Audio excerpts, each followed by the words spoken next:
हमने अंदर बोला नहीं, सब लोग परेशान हो जाते, लेकिन मामला जो है सच में बहुत सीरियस है। हम बाहर कब आएंगे हम नहीं जानते, लेकिन अपना धंधा और अपनी बेटी दोनों आपको सौंप के जा रहे हैं।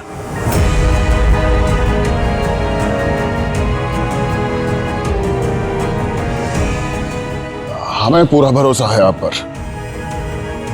हम जानते हैं आप दोनों को संभालेंगे अच्छे से, हमारी बिटिया को भी और हमारे धंधे को भी।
आप खाना खा लीजिए ना।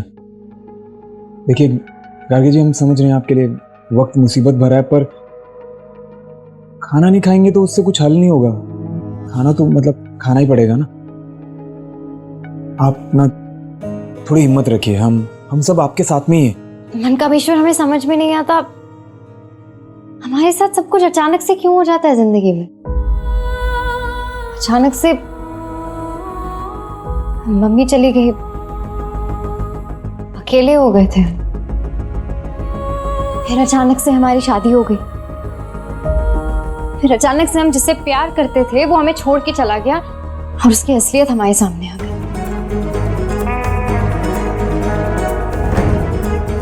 फिर अचानक से पापा को जेल जाना पड़ा और अचानक से अभी हमें पूरा बिजनेस संभालना पड़ रहा है।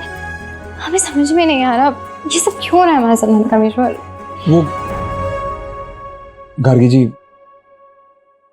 फर्क तो है वैसे। क्या फर्क है? फर्क है ना गार्गी जी, मतलब देखिए हम मानते हैं आपके साथ जो भी आज तक हुआ वो अचानक से हुआ। आपने सब कुछ अकेले देखा, अकेले संभाला, सारी मुश्किलें अकेले झेली, पर अभी जो हुआ वो भी एक्चुअली अचानक ही हुआ। लेकिन फर्क है ना गार्गी जी, इस बार आप अकेली बिल्कुल भी नहीं है। अब देखने को तो ये फर्क है, क्योंकि हमें ऐसा लगता है कि ये फर्क है, लेकिन अगर आपको ये लगता है कि फर्क है कि नहीं है। नहीं, तुम सही कह रहे हो मनकामेश्वर। सच में हमने मन ही मन ना बहुत बार थैंक यू बोला भगवान को। ऐसा लगा इस बार सच में हमारे लिए कोई है। अकेलापन महसूस नहीं किया। पर हमारी ना आदत है, बचपन से हमने ये सब देखा है। पर दादी, दीपू भैया, कनक दीदी, सबने ये दुनिया नहीं देखी है। हमें चिंता हो रही है। पूरी फैमिली हमारे साथ खड़ी हो जाती है, अब भी हमारे सपोर्ट में है।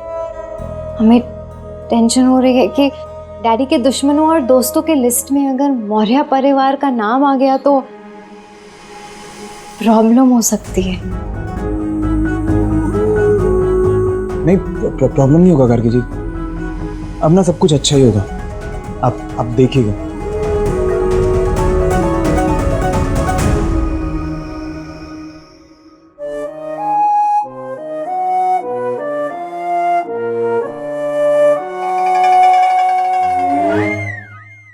इतना मुंह खोलेंगे ना तो मधुमक्खी छत्ता बना लेगी अंदर। हाँ पिंकी, अगर छत्ता 400-500 करोड़ का हो ना तो मैं कोई दिक्कत नहीं है। अच्छा, बड़ा प्यार उमड़ रहा था डैडी जी के लिए। हमारे पापा के साथ तो आए दिन झगड़ा करते रहते हो। अम्मा पिंकी, डैडी के 400-500 करोड़ के सामने ना तुम्हारे पापा जैसे 400-500 निकल आएंगे। अच्छा, तो हम ना अपने मायके चले जाते हैं, डैडी जी के साथ ही ना फेरे करवा लो अब तुम। अरे सुन, गुस्सा काहे हो जाती हो? कतई दिमाग से पागल हो गई हो तुम। अपनी अकल के भुट्टे को भुनो और सोचो, डैडी इतना बड़ा धंधा किसे सौंप के गए? गार्गी को, अभी तो बोला था उन्होंने। और गार्गी किस परिवार का हिस्सा है? मौर्य परिवार।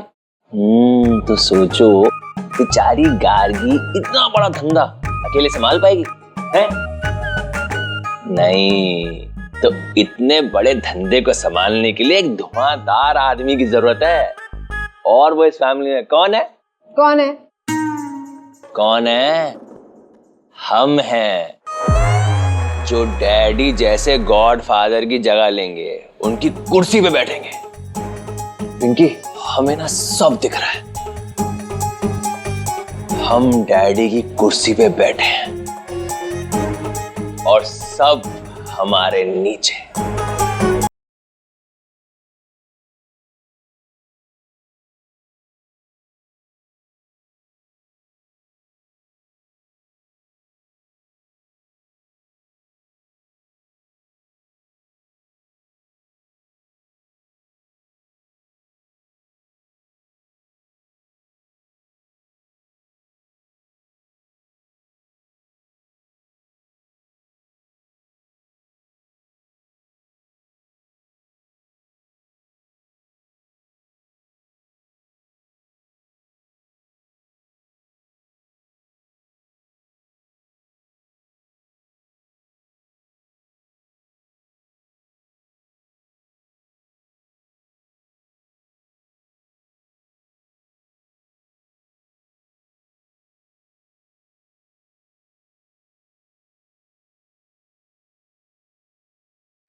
क्या कर रहे हैं?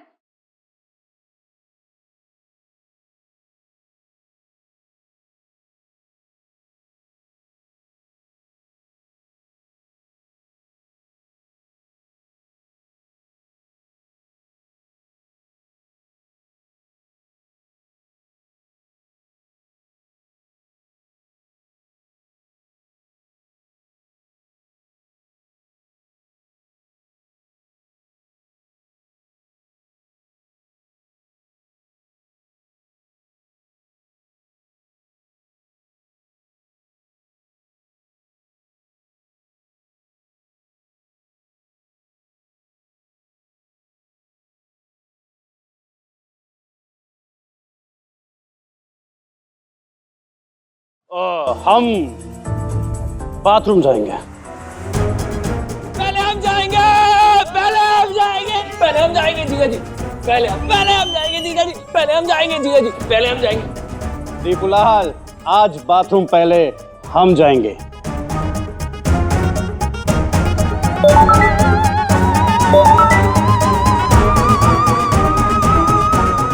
अरे यार,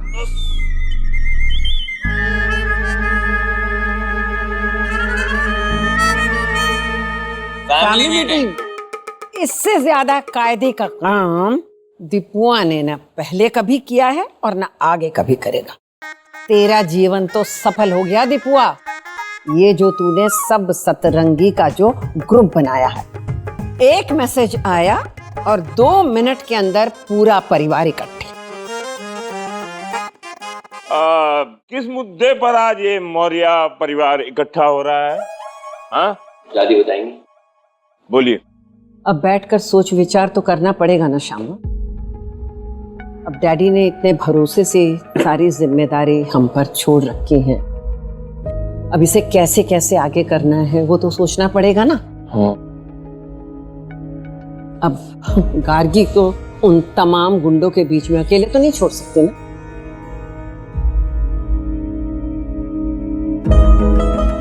दादी आप चिंता मत करिए, हम कर लेंगे। हम जानते हैं बेटा, जब तुम्हारे पापा ने तुम्हारा हाथ मन्नू के हाथ पे सौंपा था तो कुछ तो सोचा था ना उन्होंने। अरे यार दादी, हर बात घूम फिर के हमारी शादी भी क्यों आती है? तू समझ नहीं रहा मन्नू, हमारे कहने का मतलब है जब डैडी ने सारी जिम्मेदारी गार्गी पर सौंपी है तो कुछ तो सोचा होगा ना। अम्मा दादी, इसलिए तो हमने ना अपने ससुर साहब से बात कर ली है और छुट्टी मांग ली है। अब गार्गी और हम मिल के ना डैडी चाचा जी का धंधा संभाल लेंगे और मौर्य परिवार के लिए इतना तो कर ही सकते हैं हम, हैं? क्यों? हाँ दादी, और हम भी ताज़ा ताज़ा फील्ड में पोस्टेड हुए हैं तो हमारे पास भी वक्त होता है। अब अपना कारोबार है, उसके लिए वक्त नहीं निकालेंगे तो कब निकालेंगे? और मित्रों, हम तो फकीर आदमी हैं, एक पीयूसी वैन है, लेकर निकल जाएंगे। कभी यहाँ खड़ी करेंगे, कभी डैडी भाई साहब के घर के बाहर खड़ी कर देंगे। एक ही बात है, वहां भी 4-5 लोग आ जाएंगे, वैसे गप्पे वप्पे लड़ेंगे। और हम भी कौन सा रोज रोज जाते हैं इंश्योरेंस बेचने के लिए, हम तो हैं। हाँ दादी, हम भी रिद्धि सिद्धि को स्कूल भेज के यहीं आ जाएंगे और फिर हम और आप साथ में जा सकते हैं डैडी के कारोबार के लिए। दादी, हम भी इतने बड़े घर में अकेले डर जाएंगे, हम भी चलते हैं आप सब लोगों के साथ। और हम क्या करेंगे? अकेले बोर नहीं हो जाएंगे? हे पिंकी बेबी, हमने तुमसे शादी क्यों की थी? ताकि तुम बोर ना हो, और तुम्हारे मनोरंजन की जिम्मेदारी है मौर्य परिवार की, है ना? इसलिए तुम हमारे साथ ही चलना, ठीक है? हाँ तो ठीक है, हम भी मैनेज कर लेंगे, क्योंकि अब रोशन तो है ही ना दुकान पे। कोई क्लाइंट आया तो 10 मिनट लगेंगे वहां पहुंचने में हमें। पर प्रॉब्लम वो नहीं है, प्रॉब्लम ये है कि गार्गी जी कुछ और ही सोच रही हैं।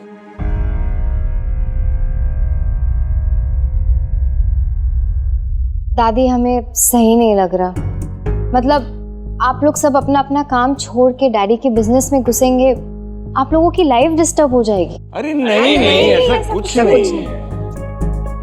अरे हमारी आदत है, हम बचपन से ऐसे लोगों के साथ पले बड़े हैं, लेकिन आप लोग ऐसे। हम समझाते हैं।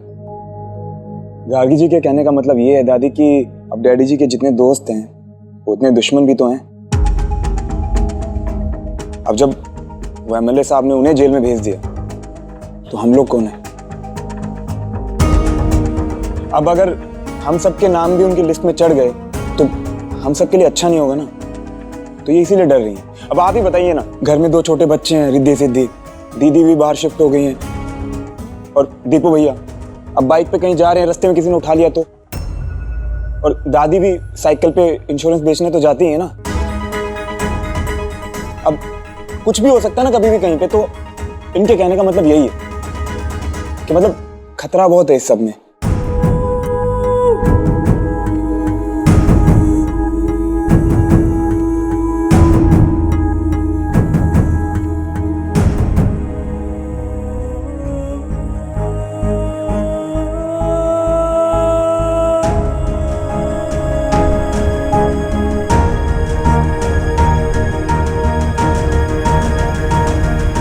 गार्गी बेटा,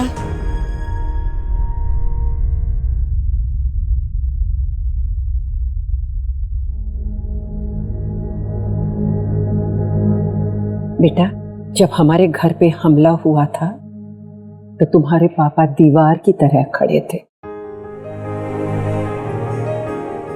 दिवाकर जी और कन्नू के घर में जो गृह प्रवेश हुआ वो सिर्फ तुम्हारे पापा की वजह से, और आज जो वो जेल गए हैं ना, वो इसलिए कि उन्होंने उस आदमी के साथ टक्कर ली जिसने हमारे घर पे हमला करवाया था। बेटा, रिश्ते एक तरफ से नहीं निभाए जाते। तुम्हारे पापा को परिवार की जरूरत है। मौर्य परिवार तुम्हारे साथ है।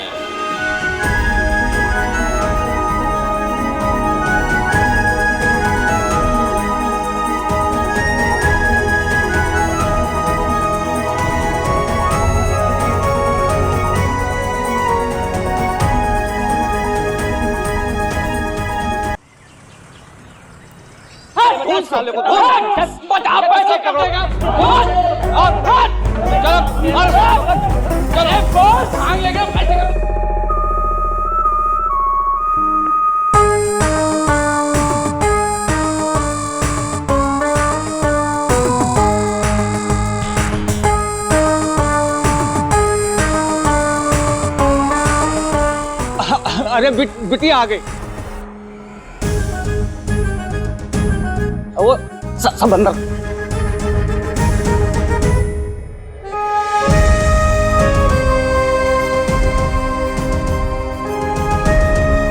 आप सभी का स्वागत है।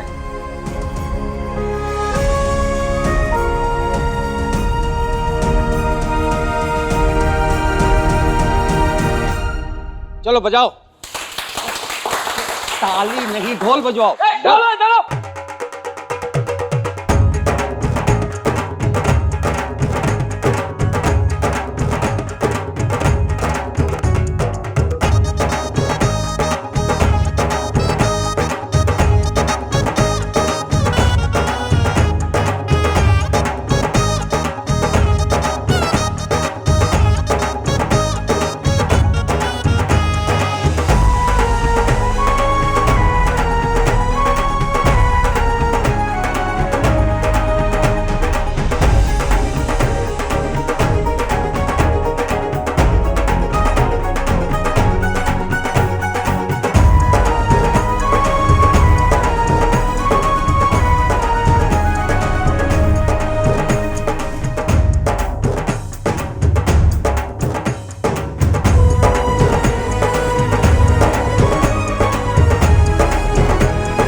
दादी, दादी!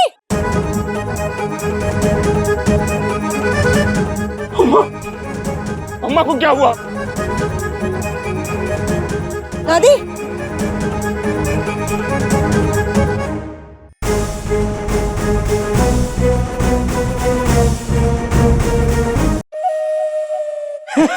दादी बिखर गई। क्या बोल रहे हो भाई?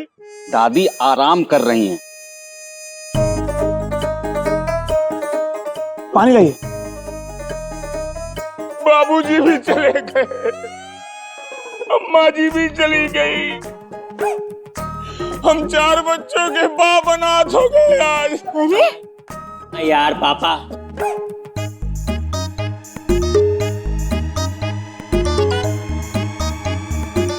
होश आ गया दादी को, होश आ गया। अरे होश आ गया दादी को, बजाओ बाजा। अरे ओ निशांची चुप।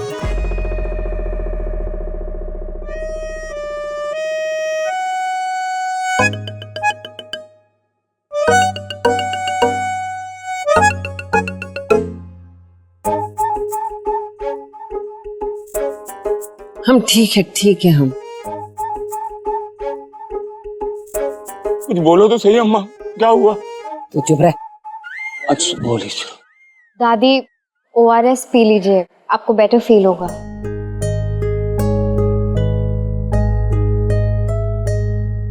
और भी अम्मा, कमजोरी आ गई। अरे चुप कर जा शानू, और नहीं पिया जाता। दादी गर्मी लग गई क्या? गर्मी तुम्हारे दिमाग में चढ़ी हुई है। ये जो बंदूक ताने घूम रहे हो ना, इसकी गर्मी।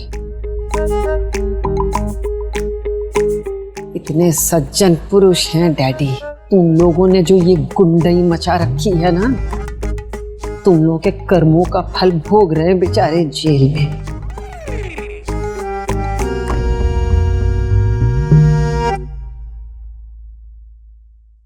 फेंको ये सब बंदूक, फेंको। दादी बोल रही है ना, बंदूकें फेंको तो फेंक दीजिए।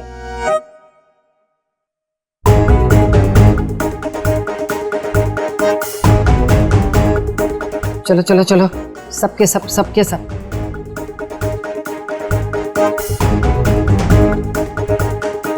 अरे वो उसे भी फेंको। दादी ये वाली भी? अरे हाँ, इसे भी।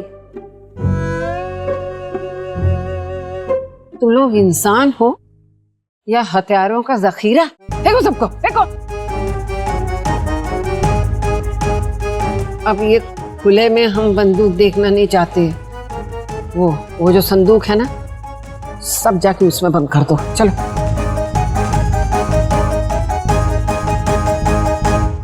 बिटिया, डैडी जी के आसन पर अब तुम बैठो। अब सब कुछ तुम ही हो।